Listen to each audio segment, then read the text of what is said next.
broadcast network, AfterBuzz TV. Over 20 million weekly downloads in over 150 countries, and your number one source for after-show entertainment.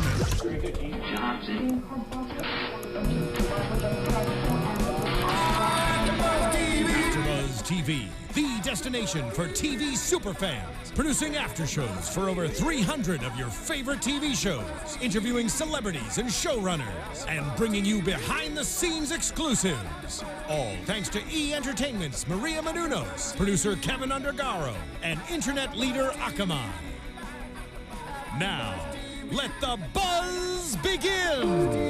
Yeah. Oh, wait. Okay. Nobody knows where they went. I'm so off key after buzzers. I'm so sorry. They like when we rap, so it doesn't matter. Because tonight was a good episode. I really enjoyed myself. It was really cool, because I can't wait for next week. That's right. Sometime. Whatever. Yeah. Okay. I can't wait for next week. There we go. What's going on, everybody? How you doing? Happy Thursday. Welcome to another. How you doing? How you doing? No, I did not give you Wendy Williams' realness. So rude. Starr session under the bus throwing me as always. It's gonna be a fun night, guys. I'm really excited. Happy Thursday, you guys. It's a Grey's Anatomy After Show here on AfterBuzz TV. Jason J. Carter in the hot seat. Hi, Starr. How are you? I'm good. How are you, babe? I'm so glad to be back and chatting with all the fun fans this episode. Yes, Julie is on vacation, so we'll see her next week. Yeah. And all day today, people. Okay, so we're on West Coast time, so East Coast is 3 hours, or 3 hours ahead of. After, so all from 4 o'clock till now, it's been tweet after tweet after tweet after tweet. Yeah, because everyone was watching the first ever episodes of Grey's Anatomy before it led into the episode that March we had 27th, 2005. We'll never forget. Oh my God, was that your birthday or something? No, that's the where it premiered. September 27th. Yeah, 7th. Sorry. Yeah, it's okay, Starr. I forgive you. You're a really good friend. Yeah, I remember your birthday. I knew the number and then it threw me off. So March 27th, that's where you were. You were watching Grey's Anatomy. Yeah, absolutely. And I just remember everything about it. I knew this show was going to be something special, and it was. And now, go for it. Listen, first of all, when you watch the first episode, the filters they use and how young they look. I mean, 11 years ago. So young. But what's so funny is back when the first episode happened, I wasn't into the show. It took me about a year to get into it, and what I did is, in the year mark, everyone was like, the show is so amazing, and I'm like, well, I've been missing it, so I went back, watched the first season, and I remember, and I just marathoned it and caught up to season 2 back then, and so I'm just glad that I'm still a fan. I even bought it on DVD for $9 at Walmart when it came out. Yeah, it was so good. I still have it. But so they had to nostalgia for the nostalgia. They always have to make it nostalgic and give you show the love. How Meredith and them came. The girl in the bar, you have to go. But I do think what was really cool about the first seasons was finding out the mom had Ellis had Alzheimer's, and just so many different. The backstory was so juicy. Because it's like character development. Like beyond, we learned about them. Like this was our first time learning about them, and we got to see if we were going to latch on to the show. Oh, we latched, girl, like a lamprey on a shark. We latched. Or like Sam Smith. Bam. Latch. Now I've got you in my space. I'm latching. It's such a weird song. Like you're latching on to me. Yeah, like why are you latching on to me? You parasite. Okay, so let's do our Twitter shout outs. And I'll do YouTube. Yay! I want to say what's up to Sameen Shaw at Sassy Gay Callie. She's been tweeting me all day. She says, Pajama Ma girl. Oh, what does she say? She says, JDC forever. Watching it. I tweeted her. I haven't seen it yet. She's like, okay, I'll patiently wait to hear your opinions on tonight. Very, very cool. Always Caitlin at K_Winge. Erica. That's her name. And a bunch of other people we have. Anilda Rivera at E_Rivera70. She's a new follower. Love you. What is she saying? She was, now we have to wait a whole week to see where is Derek, but I think Amelia's words will ring true. Hope not. Grey's Anatomy. We'll get into all of that and more. On YouTube, we had over 283 comments this week, and I wasn't on the YouTube page, so I'm going to get back on it like I usually do. And I will slip and Starr I know. I'm going to catch up, but I just love that we have Pajama Girl 123. She's on there. Someone DD. Get on here and join the conversation. We have Totally Tari, Adam Shaha. Ooh, Starr, I think I love you. You watch True Blood. Aww. I I have a follower and a fan. Yay, Starr matters now in the world. Oh my gosh, I will join this conversation on YouTube, and you guys join it too. Yes. We love to talk to you guys. We're always on it and making sure that we're joining the conversation as well. And then we're on our Twitter page, which is using the hashtag GraysABTV. And we are always retweeting, tweeting, favoriting, and joining the conversation. Threads go on and on and on. And we absolutely love that you guys are on with us all day long when it's Gray's Day. All week long. But seriously. It's Gray's Day where and it starts at night because we have people from across the globe who are watching it. So it starts the night before where it's just like, you wake up and you're like, fun. Alicia Harding, you're tweeting me already, girl? It's 6 a.m. Kyle White, you're tweeting me already, buddy? Damn. So tonight's episode, I think I'm going crazy. Name of the episode, or going crazy. Something crazy. I don't ever pay attention to, Crazy in Love. Crazy in Love, my bad. Because I could have sworn they were going to bump that Beyonce. Didn't happen. Could you imagine? Fun. But there's so many versions of that song they could use, like the one from 50 Shades, you know? Yes, that's my favorite right now. But it was very good. And tonight's show was very well balanced. The patient stories were great. Yes. The love. The patient story with the penis. The penis. Yeah. And also we see poor Owen. Owen can't get. Well, we got a little bit of everyone tonight. Right? That's what I really loved about tonight's episode. It was very, very well balanced, very well put together. But then I wrote a bunch of notes because there were so many great one-liners, so many great. Find them. Where are they? Well, I do like. I'm gonna start with Amelia and Meredith. How Amelia comes over back to the house on the hill, and Owen shows up too, and Meredith's like, oh, okay, all right, I got you, ho. Okay, I got you. And then she's at the hospital, and she's like, so what's going on with you and Owen? Yeah. Cristina told me to look out for him, so that's what I'm doing. So okay, so let's try to read her. Yeah. Try to read her. Meredith, how dare you? Right? Okay, so let's just go back a little bit. Let's go back a little bit. Nugget of the show. We are seeing how happy Meredith and Derek are with the kids. Like, just so fun doing the morning routine. Yeah. Here comes Amelia. Hey, guys. Here comes Owen. Hey, boo. Guys. Hey, boo, you forgot your phone. All random. It totally came out of nowhere. And especially when Meredith was like, weren't you wearing that yesterday? And she looked super cute and so thin and so fun in that little legging outfit. Her hair tousled. I just thought she looked really beautiful today. She did. Tonight's episode. Well, she's a petite little thing. She's a little thing. And Meredith raises an eyebrow like, oh, okay, I get it. I was once that girl. I was that girl. Well, not even that. She was just shocked, and she couldn't even believe Derek waited all night, even though they had their thing all night.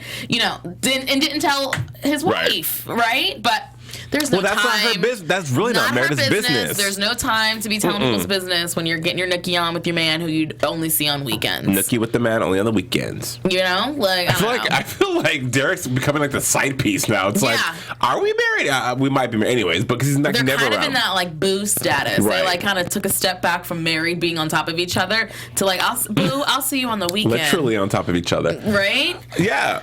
So, but and then fast forward to the hospital where I came out of left field when Meredith said that line. Not left field. It came from the sky. What? I totally not that I forgot about Cristina, but I was like, oh yeah. It was just a oh yeah moment. Right. Of oh yeah, there was Cristina. Cristina was with Owen.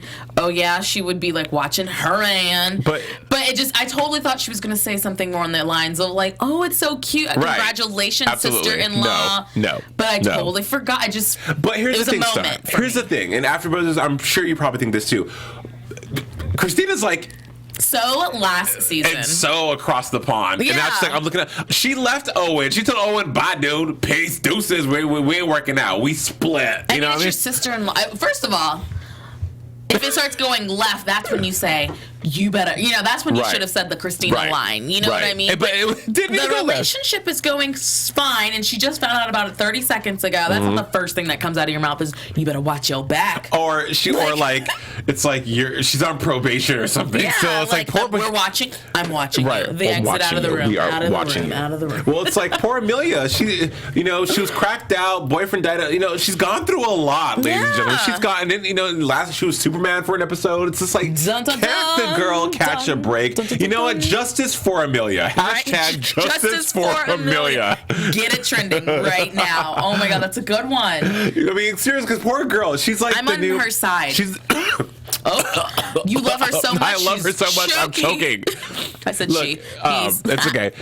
She's like the new punching bag of Greys. That's why her and Owen fit so well together, because they're both punching bags. Right? But in more serious news, though, the guy comes in bleeding. Yes. And I'm like, great. Someone got shot, No, it's Peterson. And there's two of them. There's a girl. Right. And she's just like going through it. And I'm like, oh, he got Lorraine the Bubba. I feel like you're going to like choke all over this. Let me take some of my jabba. There you go. With that said, he comes in. He's hysterical. Bleeding. She's hysterical. She's bleeding. We're like, what's going on? And she has a bag, like a to-go bag. And she's like, here. And he finally musters up the energy from all the losing of blood to say, my wife cut off my penis. Yeah. Like, cray. Like, I feel like the penis is such like, how do you just sever a penis? Well, he was fully clothed in his chef uniform. Yeah, because he actually owned that restaurant. He was a restaurant owner. He's a restaurant owner. He's very, very popular in Seattle. And we clearly find out that he's sleeping with his sous chef. Which is someone who helps prepare the food. Who helps make grits and eggs and whatnot. They're basically worked together side by side. And she had a thing for him. They had a thing together. And right. Just to say, if he had his clothes on, I'm gonna go there. She must have tricked him, the wife, and been like, baby, let's go do it. And then put her hands on his pants, but had a knife behind the other back, and then whoom. Right? Probably, or I don't know. There's a lot of I'm thinking way too into it, but it's kind of fun. Yeah, I mean, because like the penis is like full of tendons and stuff. You can't just cut it off. It takes. She had to do like a whole like cock back with of the the cleaver, arm. with the cleaver. Or with a cleaver. A cleaver. Oh my gosh. Mm-hmm. Yeah, because it's not like you can just cut it off. You have to like. Our viewers are gonna be like, "What are they talking about?" Look, listen, it happened. If it was on Grey's, we can talk about it. Exactly. But so yeah, and then blood everywhere, and then so you have April, who's a trauma surgeon. Having your penis cut off is a trauma, ladies and gentlemen. Right, Starr? And then you have Christian, cute little redhead April trying to help you out. I would be like, what's gonna happen? But she's come for a circle. She's come for a circle. I mean, the penis is nothing now. She's like, Jesus, God, let me help this penis. Let me help this penis. Hallelujah. Got it. So, she's like, listen, we need to call the best urologist in the country, which is Catherine Avery, of course. Because there was something going on with the way it was cut and the urethra, and it needed to be like, and her technique perfect. Could reattach it. Catherine's technique was on the point. The Avery penis reattachment technique. So, but the chief isn't having it. And I'm sorry, but did I miss something after Buzzers and Starr? Did I miss something? Why are the chief I thought the chief and Catherine were like, good. There was a moment, and I know our this is another moment, guys. What really happened the last time that they were together? # what happened with Chief and Catherine? Because I thought that they were flirting a little bit the last time. I thought they were good. They came around to each other and they were just kind of acquaintances. I missed something. And it was too. It was like, what, 5 episodes ago? Forgive us. Mm-hmm. But I was like, why are they fighting? Right. Off the bat, it was like, here she comes off the elevator or off the helicopter.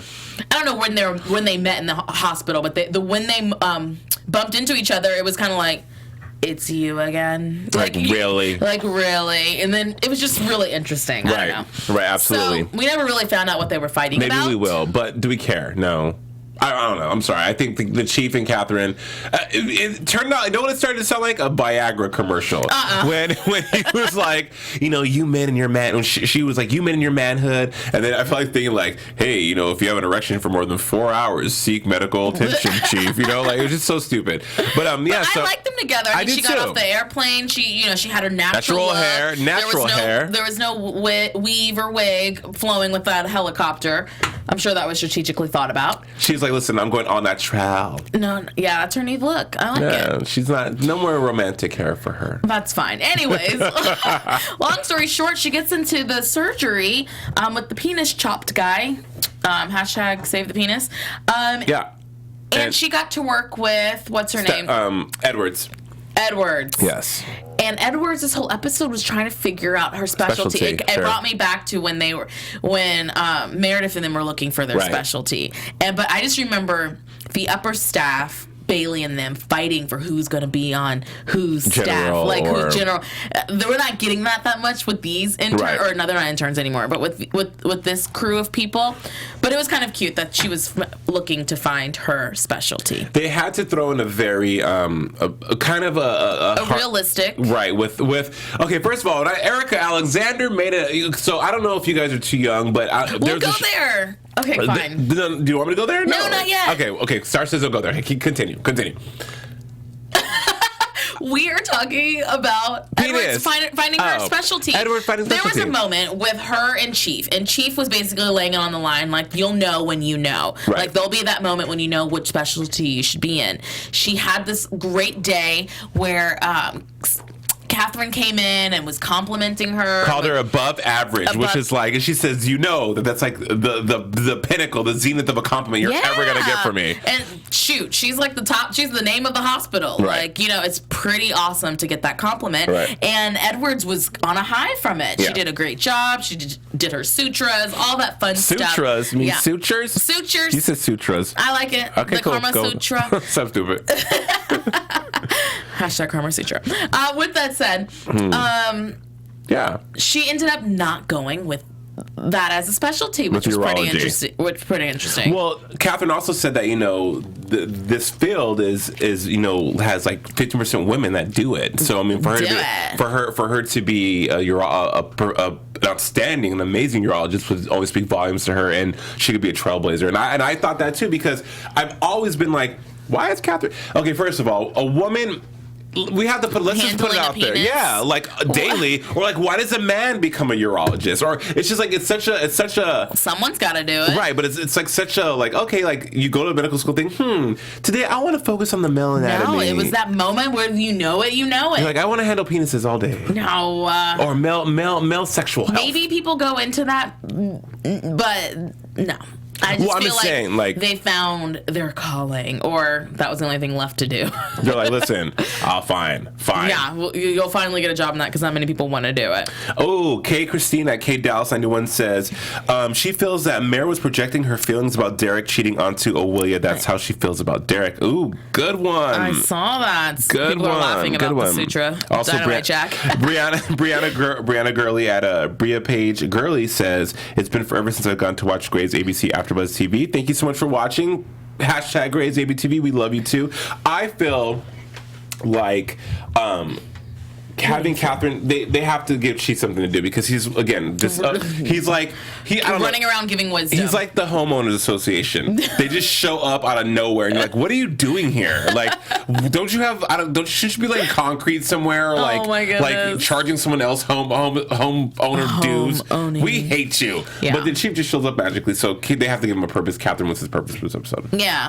And I will say, hold on, real quick. I will say that this last Friday, I was at El Torito Grill at the Sherman Oaks Galleria, and I saw Camilla Luddington, who plays Jo, eating guacamole. Yum. She had her hair pulled back in a really nice ponytail, and her red lipstick was on point. And we made eye contact. I looked at her and looked away because I just left the gym, so I was feeling all buff and sexy. OMG. I know, but yeah, she's really, really pretty. So, hi, Camilla. Hope you can come on our show one of these days. We love your character. We love you. Yeah, we love that you're British. Awesome. So, the other patient story. Okay, so let's talk about who the guest celebrity... Old school Throwback Thursday. Yes. Throwback Thursday. TBT. So if you are a 90s kid, if you're an 80s kid going into the 90s, you remember a show on Fox called Living Single. Yes. With Maxine. Well, Erica Alexander was on that show. She made an appearance tonight on Grace. I love how Grace just pulls him from the left. From the, not even the left, from from the back. From the back left, and then again. Second generations ago. With that said, she looked great. Amazing.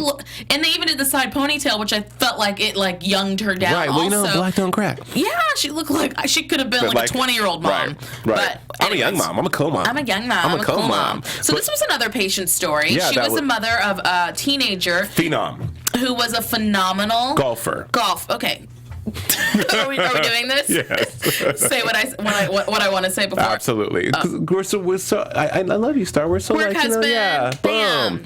But and the story was good because I've had spinal surgery before, so I understand. And I was a dancer, so I understand how impactful it is on an athlete. Well, and just that X-ray alone was terrifying. How was she, working through that pain? So, I mean, you had back surgery. Tell me a little bit about going through the recovery or knowing what's going to happen, how your body's going to react differently when you're going into the surgery. Well, it depends on the surgery, because I had a herniated disc at the L5S1. That's the bottom. So that will impinge your sciatic nerve, which will cause nerve damage, numbness.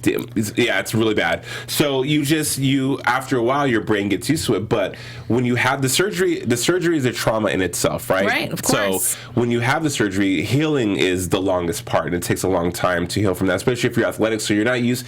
Active people go into a depression, or they feel like they're not themselves, because you're used to being able to work out, lift, dance, tie your shoes, simple things too. Absolutely. And so when you're healing, you can't even bend over. You have someone else to help you into the shower. It's a lot. And when you base your life around an event that you have to be physical for, and you can't do that anymore, it's like losing a piece of yourself. Well, it's also the thing of going into surgery and then, I don't know if there was a 50-50 chance that this could work, but they went in hoping that she could do her golf swing. Right. With that said, she came out and she couldn't. How terrifying is that, especially for a 14-year-old? And I know this. My love was dance. And it still is my first love. If I couldn't dance, I don't know what I would do. Well, as you saw, Amelia and Callie were arguing, and I'm always impressed at how neuro and orthopedic surgery kind of go hand in hand. Together. Yeah, because the spine is all nerves, neurology is all the same. People think that neurosurgeons just deal with the brain, but they also deal with the motor skills,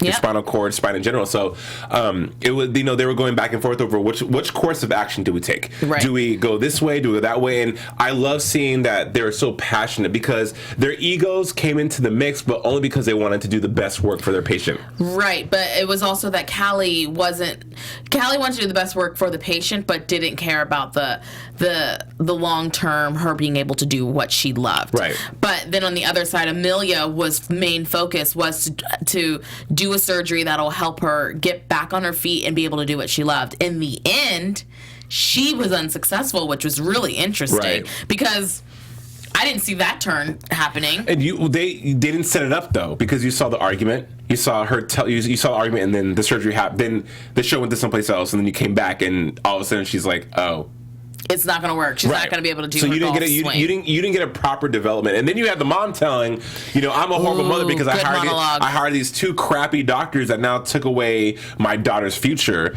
But you also see the positive where Callie talks to her, and Callie always gives such sage advice, and she always comes from a place of I've been there before too. Right. Callie was almost brain dead, in season 4 with the accident. Yep. So season 5. So she says, you'll find what you love, and when you do, you'll know that this isn't it for you. You're probably amazing at a whole lot of things. And when I had back surgery, and my doctor said I could dance, but I will never be at what I was before. It was a lot to take in, but it also opened up other doors for me to explore other things that now, like hosting, now that I love. And so you said the shock at first is there, but once you let it marinate and you move on. But I feel like it's also even worse. Yes, of course you move on, but it's also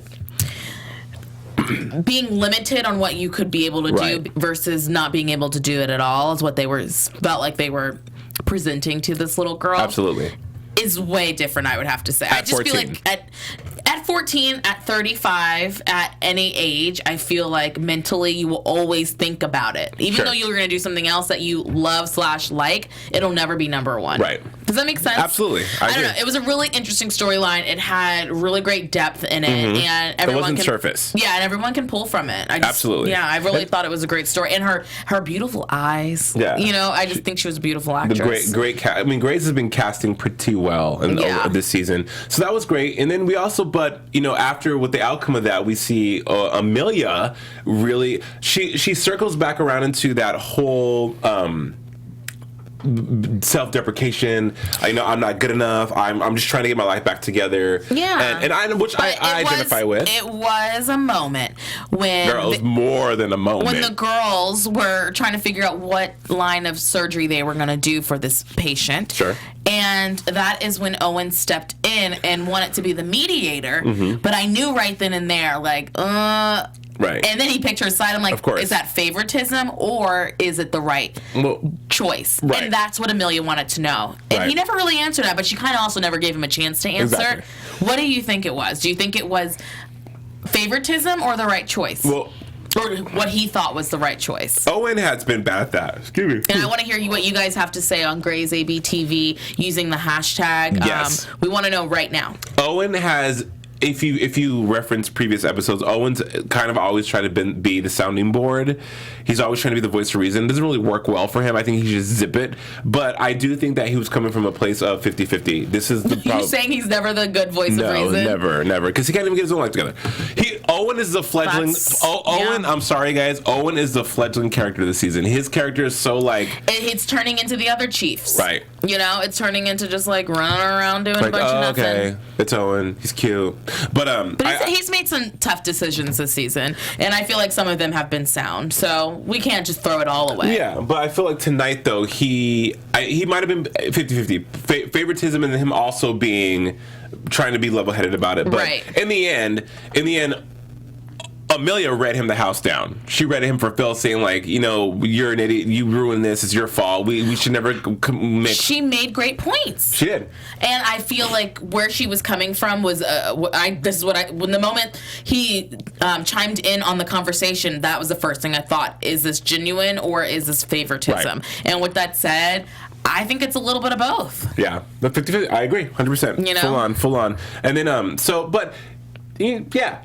I also do appreciate Amelia checking Meredith and being like, listen, even though Amelia came she was a little too emotional about it. But Meredith came from the left too, you know what I mean? Like you get what you give, you know? So But let's just say the speech she gave to Meredith was basically like, it's none of your business. You haven't walked in my shoes. The moment you do, you can. And with that said, she kind of has walked in her shoes. She's seen so much death. Yes, but at that point in time, some people, I think Meredith was smart enough to know that the way she's coming at me, extra emotional, is not really about me. About me. It's about something else. Her. And I feel like that was that moment. And Meredith was smart enough to be like, sometimes you just need to listen and take it.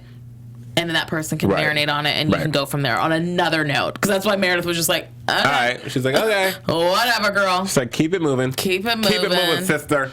Yeah, but listen, this season, something has to, either a happy ending has to come for Amelia, something has to be... she'll be pregnant in like a couple episodes. They'll get married in the season finale, and then they'll live happily ever after. Yeah. And or not, or not, and also just a thought, but who's not living happy ever after is Maggie. Ew. Poor Maggie, Maggie, Maxters. Maggie. But I do, I felt tonight when Alex was giving her that pep talk because Maggie went on a date with Ethan, didn't work out, or something just wasn't. They didn't gel well. Oh, you think we don't gel well? They didn't gel. And so she felt, he tried to talk to him, he walked away. And Alex gave her this really cool pep talk. And I thought it'd be nice if Maggie and Alex were together. I feel like they would be a great couple. I know. It was kind of... They were leaned in together. Yeah. And it was just like, where's Joe? But no, I don't see him with her. And he's like, your lisp is so cute. It's so sexy. I think he was exaggerating. I think it was like a nice gesture where, not exaggerating, but like a nice gesture where maybe you don't mean everything you say, but you're just giving someone advice to make them feel better. Yeah, well, she was worried that her vagina was going to dry up and turn to dust and blow in the wind. The Oasis had... That's quote, end quote. That's what she said. Yeah. She was like, my Oasis has dried up. It's like Interstellar. Oh, my goodness. There's no more water on Earth. It's just... Ew, don't do that to our listeners' ears. I'm sorry, you guys, but that's just the thought I had. So, Maggie. I just really thought that moment was really cute between Karev and Maggie, and Maggie honestly really, really, really stepped up her game. She figured it out. She talks too much. You just gotta listen. What's her saying? She brought her A game. What is it? The Thunder. The Thunder. And he's like, girl, next time I'm gonna bring the Thunder. I was like, whoa, Thunder down under. Black Thunder. Yeah, good for her. Maybe he will, make the waters flow again. Who knows? Or maybe they'll just have a balanced conversation at dinner. I mean, listen, who has conversations anymore? Right? No, Jump off with Grinder, Growler, Scrawler, E Harmony, so cute and Tinder dark swipe left. And like, I know he's been on something when he was younger. Like, I think it's a really cute couple, and Yeah. The drama will come from that too, because we need some more drama. We begged for relationships, we got it. We usually get what we want. I like that. I'm glad that these final episodes of this season are. I feel like now here's where it starts to like, oh snap, the storm is coming. But from next week's preview. Where is Where's Derek? Again? Didn't we wonder where Derek was a couple weeks ago when he was answering the phone? Really? But listen, Derek, something bad needs to happen to Derek now. We talked about death, that Derek might die off the show. That's still up there. There could be some cheating. No? You don't think there's more cheating? No, I think it's like he's missing now. Like a plane crash? No, this isn't a plane crash. Or his Uber. His Lyft raped him? Or kidnapped him. The president sent the Secret Service to pick him up or something. Ooh. Like very scandal. Yeah. Who knows? There's many possibilities. Many possibilities. But with that, let's move into predictions. Let's do it. And now, your AfterBuzz TV predictions. See, we had our own sound effects up in here. Go ahead, Starr Sesh. So for predictions, let's just say that I think Derek is still cheating. Because we never really talked about it.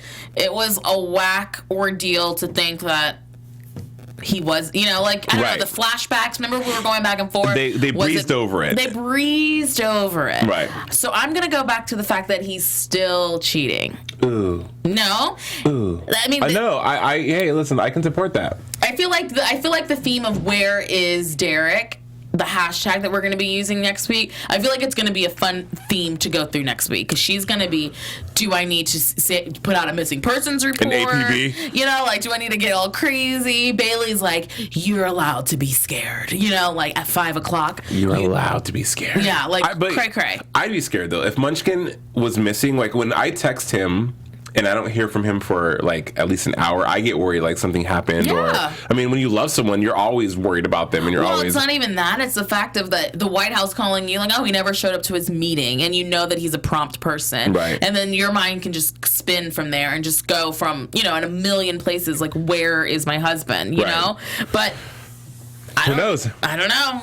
Do you think he's cheating or just missing? I don't think that. I would love for him to be in the hole somewhere, someone kidnapped. Something like that would be great. I'm like, him dying would not be so good, but him being kidnapped would be fantastic. Who would kidnap him? With that hair, I would steal his hair. Lots of love. But yeah, I predict that something's gonna. I predict I'm Nostradamus. I predict Miss Cleo. Yeah, crazy. But I think that there's trouble in paradise now. Literally, quite literally, there's trouble in paradise. Before we go, let's talk about some of these tweets that I'm getting right now. They're so fun. We have K Dallas 99. She says that Meredith was projecting her feelings about Derek cheating onto Awilia. That's how she feels about Derek. I feel like that's kind of true too. I agree. Some of these people are just so smart. And then we have Tala Batar, who is saying, I swear if Shonda Rhimes does what I think she's going to do, I will not be able to come back from it. What does that mean, girl? Wow. Whoa. That's like, if she's going to do what I think she's going to do, major. Major.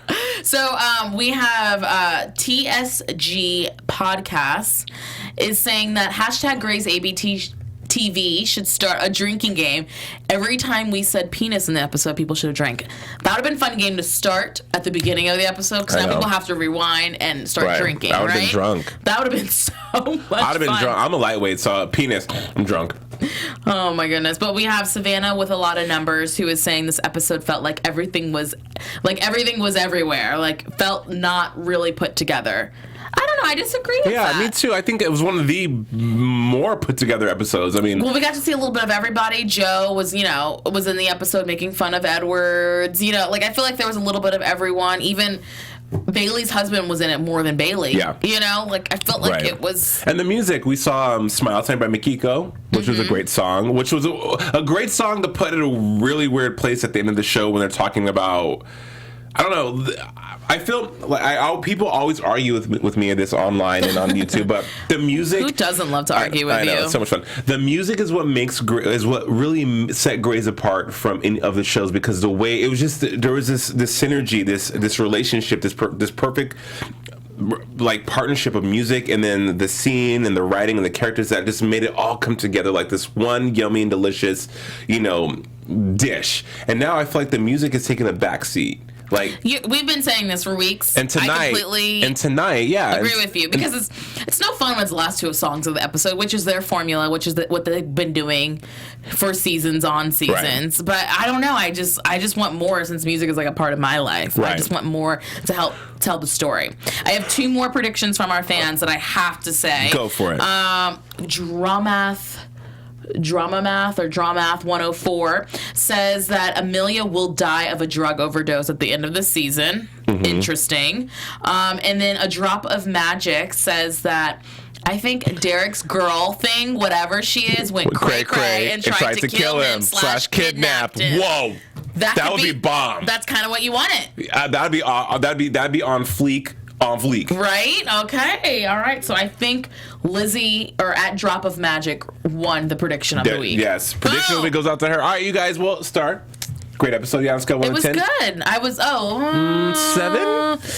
I was gonna say or 8, so we'll go with the 7.5. Boom, punch it in. Boom. What do you think? 7.5 all the way. Awesome. There we go. Well, guys, thank you so much for watching. We appreciate each and every single one of you. Happy Thursday. Have a great week. Until next time, I am Jason J. Carter. You can find me on Twitter at JDC Forever, and also on Instagram at Jason Carter Official. Will Julie be back next week? Julie will be back next week. Okay, I believe so too. And I'm Starr Session. You can find me on all things social media at Starr Session. And we'll see you guys next week using the hashtag GreysABTV. Yes. We will keep in touch with you all week long, and we'll see you on YouTube. Bye. From executive producers Maria Menounos, Kevin Undergaro, Phil Svitek, and the entire AfterBuzz TV staff, we would like to thank you for listening to the AfterBuzz TV network. To watch or listen to other after shows and post comments or questions, be sure to visit AfterBuzzTV.com. I'm Sir Richard Wentworth, and this has been a presentation of AfterBuzz TV. Buzz you later. Yeah, buzz you later. Bye. The views expressed herein are those of the hosts only and do not necessarily reflect the views of AfterBuzz TV or its owners or principals.